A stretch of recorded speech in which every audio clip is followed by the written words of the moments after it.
இன்றைய முக்கிய செய்திகள். நேர்கள் அனைவருக்கும் அன்பு வணக்கங்கள். மற்றும் ஒரு தமிழ் அப்டேட் சூடாக ஸ்டார் எஃப்எம்மின் மற்றும் ஒரு தமிழ் அப்டேட் ஊடாக உங்கள் அனைவரையும் சந்திக்கிறதுல ரொம்பவே மகிழ்ச்சி. இன்றைய தினம் என்ன அப்டேட் அப்படின்னு சொன்னால், இன்றைய தினம் உங்களுக்கு நன்கு தெரியும், தமிழக வெற்றி கழகத்துடைய தலைவர் விஜய் அவர்கள் திருச்சியிலிருந்து தனது மக்களை சந்திக்க துவங்கியிருந்தார். அது மட்டுமல்லாமல் மக்கள் சந்திப்பு தொடர்ந்தும் தொடர்ச்சியாக இடம்பெற்று கொண்டிருந்த நிலையில் தொழில்நுட்ப கோளாறால் மைக் வேலை செய்யாத நிலை ஏற்பட்டிருந்தது. விஜய் பேச்சை கேட்க வந்த தொண்டர்கள் ஏமாற்றம் அப்படின்னு சொல்லி பல தொண்டர்கள் கூறிக்கொண்டிருந்தனர். இருந்தாலும் விஜயுடைய இந்த பயணம் வெற்றிகரமாக முடிந்தது என்றுதான் கூற வேண்டும். இந்த திருச்சி பயணமானது விக்கிரவாண்டி மதுரை மாநாட்டினை தொடர்ந்து திருச்சியில் தமிழக வெற்றி கழக தலைவர் விஜய் இன்றைய தினம் பிரச்சாரத்தை தொடங்கியிருந்தார். காலை விமான நிலையத்தில் இருந்து பிரச்சார வளாகத்தில் புறப்பட்ட விஜய் சுமார் 4 மணி நேரத்துக்கு பிறகு காந்தி மார்க்கெட்டை வந்தடைந்திருந்தார். அப்பகுதியில் தமிழக வெற்றி கழகத்துடைய தொண்டர்கள் கடலென திரண்டு இருந்ததால் மரக்கடை செல்வதற்கு கால தாமதம் ஏற்பட்டிருந்தது. வீதிகள் கூட நெரிசலாக காணப்பட்டிருந்ததை நாங்கள் பார்க்கக்கூடியதாக இருந்தது. இந்த நிலையில் மரக்கடை அருகே உள்ள எம்ஜிஆர் சிலை முன்பு வளாகத்தின் மேல் நின்றபடி விஜய் தொண்டர்கள் மத்தியில் விஜய் பேச தொடங்கியிருந்தார். அதன் பிறகு விஜய் பேச தொடங்கிய பிறகு அவருடைய பேசிய மைக் சரியாக வேலை செய்யாததால் விஜய் என்ன பேசினார் என்றே தெரியவில்லை என அங்கு கூடியிருந்தவர்கள் நிறைய பொதுமக்கள் தெரிவித்திருந்ததை நாங்கள் காணக்கூடியதாக இருந்தது. அது மட்டுமல்லாமல் எமது செய்தியாளர் கூட தெரிவித்திருந்தார்.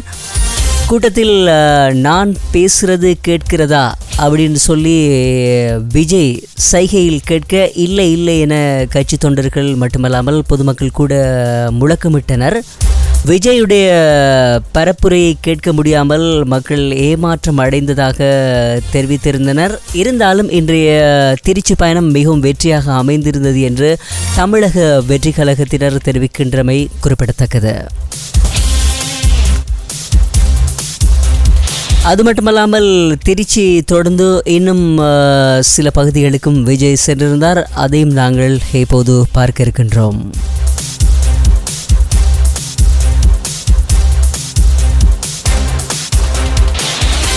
வணக்கம். சாரி, எல்லாரும் எப்படி இருக்கீங்க?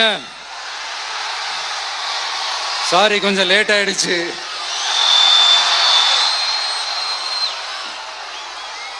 திருச்சியில் காலையில் பேசினப்போ அங்கே ஒரு மைக் ப்ராப்ளம் இருந்தது.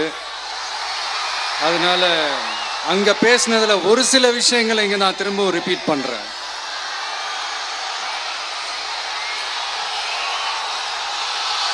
அந்த காலத்தில் போருக்கு போகிறதுக்கு முன்னாடி போரில் ஜெயிக்கிறதுக்காக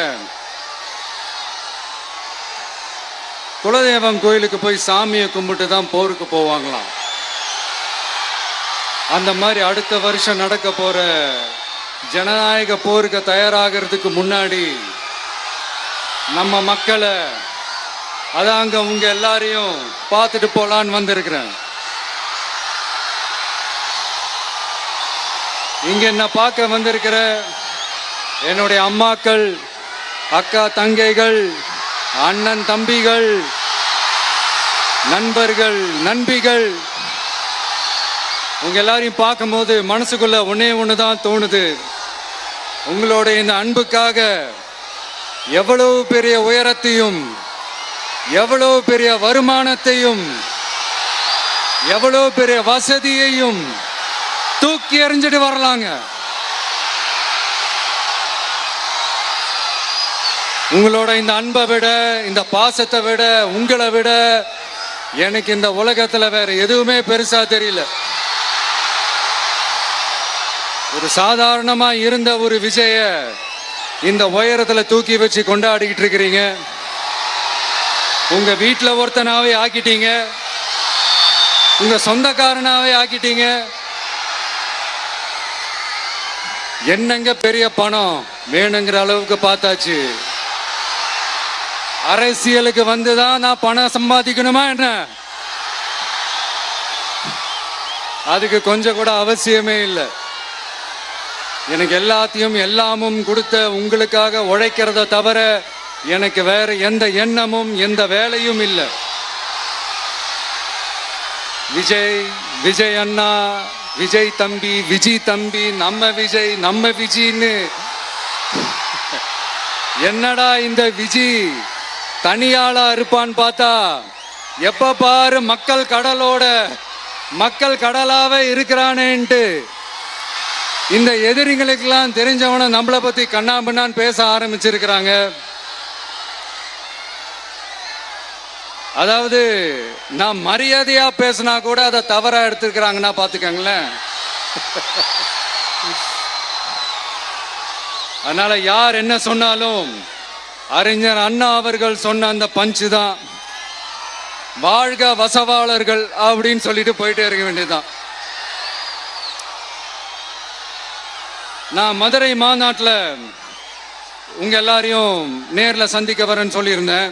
அப்படி இன்னைக்கு உங்களுக்காக நம்மளை மேலையும் கீழையும் ரொம்ப மோசமா ஆண்டுகிட்டு இருக்கிற பாசிச பாஜக அரசையும் பாய்சன் திமுக அரசையும் கேள்வி கேட்கறதுக்காக வந்திருக்கிறேன். இந்த பாஜக அரசு நம்மளை கொஞ்ச நெஞ்ச கொடுமையாங்க செய்து பீகார்ல 65 லட்சம் வாக்காளர்கள் ஓட்டர் லிஸ்ட்லயே காணோமா. இது என்ன பெரிய விஷயம்? இதை தாண்டி இன்னொரு விஷயம் இருக்கு. இந்த எதிர்கட்சிகள்லாம் ரொம்ப சிம்பிளா சொல்ற மாதிரி சொல்லணும்னா ஓட்டு திருட்டு. வீட்டு நம்பர் 0ன்னு போட்டெல்லாம் ஓட்டர் ஐடி கார்டு கொடுத்துருக்காங்கன்னா பாத்துக்காங்களேன். எவ்வளவு பெரிய ஒரு மோசமான வேலைகள்லாம் அவங்க செய்யறாங்கன்னு பாத்துக்கங்க. அடுத்து ஒன் நேஷன் ஒன் எலெக்ஷன், ஒரே நாடு ஒரே தேர்தல். 2029ல இவங்களோட ஆட்சி காலம் முடிய போகுதுன்றது எல்லாருக்குமே தெரிஞ்ச ஒரு விஷயம்தான். அதனால இந்த மாநில அரசுகள் எல்லாத்தையும் கலைச்சிட்டு எல்லாருக்கும் ஒட்டு மொத்தமா ஒரே நேரத்தில் தேர்தல் வைக்கிற ஒரு ஐடியா. அப்பதானே ஒரே நேரத்தில் இந்த தில்லு முள்ளு வேலைகள்லாம் ஈஸியா செய்ய முடியும். இதுக்கு பேர் என்னங்க? ஜனநாயக படுகொலை தானே. அடுத்து டீலிமிட்டேஷன், பார்லிமெண்ட் தொகுதிகள் மறுசீராய்வு. நம்ம சவுத் இந்தியாவை விட நார்த் இந்தியாவுக்கு அதிகமான பார்லிமெண்ட் தொகுதிகள் கிடைக்கிற மாதிரி ஒரு மோசடி வேலை ஒன்று செஞ்சுக்கிட்டு இருக்கிறாங்க. இதைத்தான் டிவிக்கே முதலையே எதிர்த்தோம், இப்பவும் எதிர்க்கிறோம், இனிமேலும் எதிர்ப்போம். அதனால் இந்த SIR, one nation one election, delimitation இதெல்லாம் எதிர்கட்சிகளை அழிக்கிறதுக்காக ரொம்ப ரொம்ப முக்கியமா நம்ம சவுத் இந்தியாவோட அந்த பவரை குறைக்கிறதுக்காக செய்யப்படுற ஒரு மோசடி வேலைகள். இது ஒட்டுமொத்த இந்தியாவுக்கும் பாஜக அரசு செய்யற ஒரு துரோகம். சரி, பாஜக அரசு தான் நமக்கு துரோகம் செய்யறாங்கன்னு பார்த்தா இங்க திமுக அரசு நம்மளை நம்ப வச்சு ஏமாத்திக்கிட்டு இருக்கிறாங்க.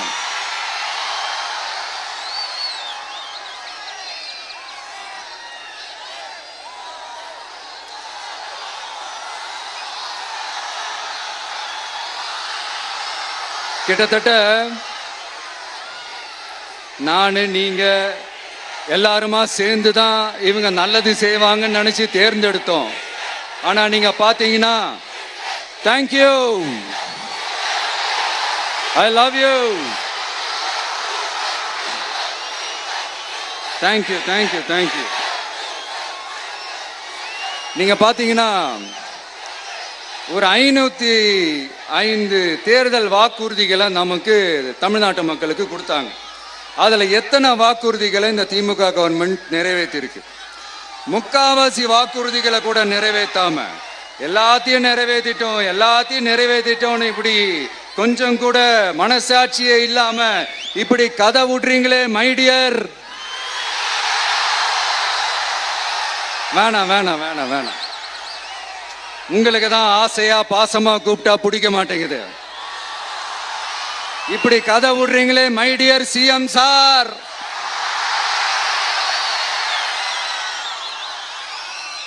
ரீல்ஸ் ரீல்ஸ் வேற ரியாலிட்டி வேற நீங்களே சொல்லிட்டு இப்போ நீங்க விடுறது அம்பட்டும் ரீல்ஸ் தான். அதுல எல்லாம் பாதியில அருந்தும் போயிடுச்சு. அப்படி அருந்து போன ரீல்ஸ் எல்லாம் கொஞ்சம் என்னன்னு பாப்போமா? கேஸ் சிலிண்டருக்கு மானியமா 100 ரூபாய் தரேன்னு சொன்னீங்களே, தந்தீங்களா? 1000 ரூபாய் ஒருத்தர் விடாம எல்லா பெண்களுக்கும் தருவேன்னு சொன்னீங்களே, தந்தீங்களா? டீசல் விலையில மீதி இருக்கிற 3 ரூபாய் குறைப்பேன்னு சொன்னீங்களே, குறைச்சிங்களா? நீட்டு தேர்வை ரத்து செய்வோம்னு சொன்னீங்களே, ரத்து செஞ்சீங்களா? கல்வி கடனை ரத்து செய்வோம்னு சொன்னீங்களே, ரத்து செஞ்சீங்களா? வருஷத்துக்கு 10 லட்சம் பட்டதாரிகளுக்கு வேலை தருவேன்னு சொன்ன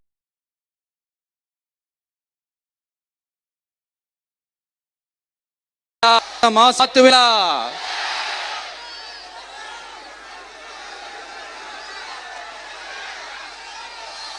மீனவர்களை ஏன்பா மீனவர்களை பழங்குடியின பட்டியல சேர்ப்போம்னு சொன்னீங்களே, சேர்த்தீங்களா?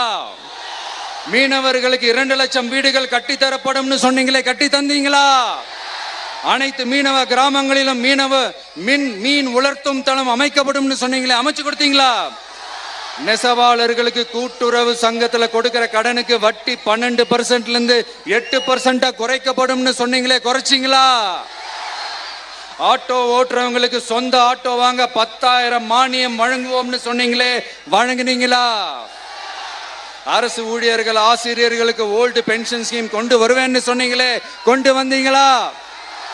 பகுதி நேர ஆசிரியர்களுக்கு பணி நிரந்தரம்னு சொன்னீங்களே, செஞ்சீங்களா? சத்துணவு மற்றும் அங்கன்வாடி பணியாளர்களுக்கு அரசு பணி உறுதின்னு சொன்னீங்களே, செஞ்சீங்களா? முதியோர் உதவித்தொகை 1500 ரூபாய் தருவேன்னு சொன்னீங்களே, தந்தீங்களா? தமிழகத்தில் இருக்கும் வேலை வாய்ப்புகள்ல 75% தமிழர்களுக்கு என்று சொன்னீங்களே, தந்தீங்களா? 3 லட்சத்தும் மேல் இருக்கிற காலி பணியிடங்கள் நிரப்பப்படும் சொன்னீங்களே, நிரப்புனீங்களா? தூய்மை பணியாளர்கள் பணி ஊதியம், ஓய்வூதியம் போன்ற கோரிக்கைகள் நிறைவேற்றப்படும் சொன்னீங்களே, நிறைவேற்றினீங்களா? மக்கள் நல பணியாளர்களாக 25,000 பெண்கள் நியமிக்கப்படுவார்கள் சொன்னீங்களே, நியமிச்சீங்களா? ரேஷன் கடையில் மீண்டும் உளுந்து வழங்கப்படும் சொன்னீங்களே, கொடுத்தீங்களா? அனைத்து அரசு வேலை வாய்ப்புகளிலும் பெண்களுக்கு 40% முன்னுரிமை வழங்கப்படும் சொன்னீங்களே, கொடுத்தீங்களா? 35 வயதுக்கும் மேற்பட்ட திருமணமாகாத ஆதரவற்ற பெண்களுக்கு கல்வி தகுதிக்கு ஏற்ப அரசு வேலை வழங்கப்படும் சொன்னீங்களே, வழங்கினீங்களா?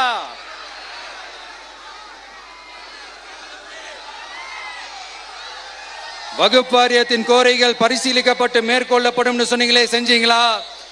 அரசு வீட்டு வசதி மற்றும் குடிசை மாற்று வாரிய வீடுகளில் மாற்றுத்திறனாளிக்கு ஒதுக்கீடு செய்யப்படும் சொன்னீங்களே, செஞ்சீங்களா? இலங்கை தமிழர்களை காப்பாற்ற ஒரே தீர்வு பொது வாக்கெடுப்பு தான், அதை நடத்த வலியுறுத்துவோம்னு சொன்னீங்களே, செஞ்சீங்களா? இப்படியே நம்ம கேள்வி கேட்டுக்கிட்டே இருக்க வேண்டியதுதான். இவங்க கிட்ட இருந்து எந்த பதிலும் வரப்போறது இல்ல. ஏன்னா இருந்தாதானே. அதனால நான் உங்களை கேட்கிறேன், செய்வோம் செய்வோம் செய்வோம் செய்வோம்னு சொன்னாங்களே, செஞ்சாங்களா? சத்தமா சத்தமா? மை டியர், வேணாம் வேணாம் வேணாம். அப்படி கூப்பிட்டா, ஆசையா பாசமா கூப்பிட்டா அவங்களுக்கு பிடிக்க மாட்டேங்குது. அதனால கேக்குதா மை டியர் சிஎம் சார்? அவங்க பண்றது துரோகம்னா நீங்க பண்றது நம்பிக்கை மோசடி. இது ரெண்டுமே ஒண்ணுதான், ரெண்டுமே ஏமாத்து வேலை தான். இது ரெண்டுமே ஜனநாயக குற்றம் தான். இப்படி ஏமாத்துறதுல இவங்க 2 பேருமே ஒரே வகைரா தான்.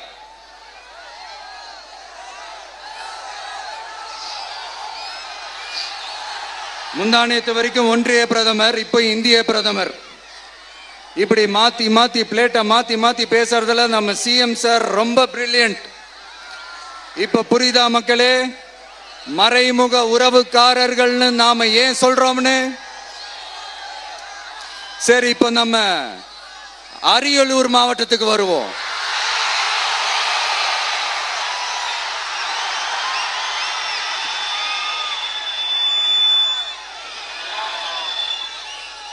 தமிழகத்தோட வறட்சியான மாவட்டங்கள முதல் வரிசையில காலங்காலமா இருக்கிற மாவட்டம் தான் நம்ம அரியலூர் மாவட்டம். சிமெண்ட் உற்பத்தியும் முந்திரி உற்பத்தியும் நடக்குது, பட்டாசு தொழிலும் கொஞ்சம் நடக்குது. ஆனா இங்க இருக்கிற இந்த தொழிலையாவது மேம்படுத்தலாம்னு இந்த கவர்மெண்ட் ஏதாவது யோசிக்குதான்னு கேட்டா ஜீரோ தான். சிமெண்ட் ஆலைகளால ஏற்படுற மாசுபாட்டுல இருந்து மக்களை பாதுகாக்க என்ன நடவடிக்கை எடுக்கப்பட்டிருக்குன்னு தெரியல. யுனெஸ்கோவோட உலக மரபு சின்னமாக அறிவிக்கப்பட்ட கங்கை கொண்ட சோழபுரம் கோயிலை முறையாக பராமரிக்கணும். ஜெயங்கொண்டத்தில் ராஜேந்திர சோழனுக்கு மணிமண்டபம் அமைக்கலையே ஏன்?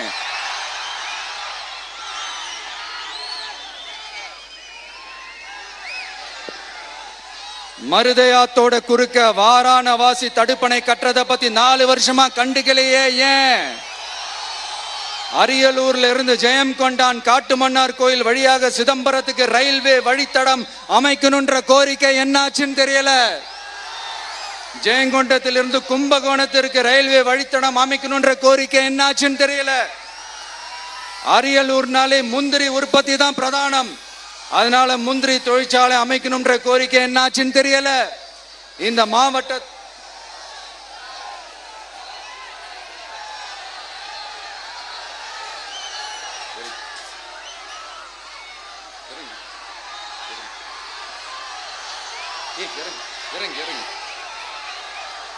தம்பி இறங்கு, தம்பி இறங்கு, ப்ளீஸ் ப்ளீஸ் ப்ளீஸ் இறங்கு, இறங்குப்பா ப்ளீஸ். அண்ணா அது சாஞ்சி போயிடுச்சுண்ணா, இறங்க சொல்லிருங்கண்ணா. விஜயண்ணா சாஞ்சி போச்சுண்ணா, அது இறங்க சொல்லிருங்கண்ணா.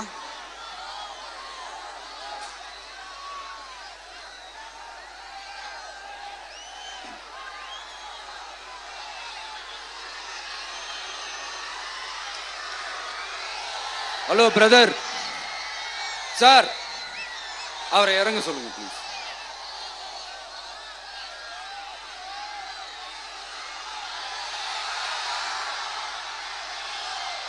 இந்த மாவட்டத்தை சேர்ந்தவர் போக்குவரத்து அமைச்சராக இருந்தும் போதுமான பேருந்து வசதி இல்லையே ஏன்? என்னடா இவன் வந்ததுல இருந்து கேள்வியா கேட்கிறான், இவன் வந்தா என்ன செய்வான்னு கேக்குறீங்க அதானே? தீர்வை நோக்கி போறதும் தீர்வை காண்றதும் மட்டும்தான் நம்ம டிவிக்கோட லட்சியமே.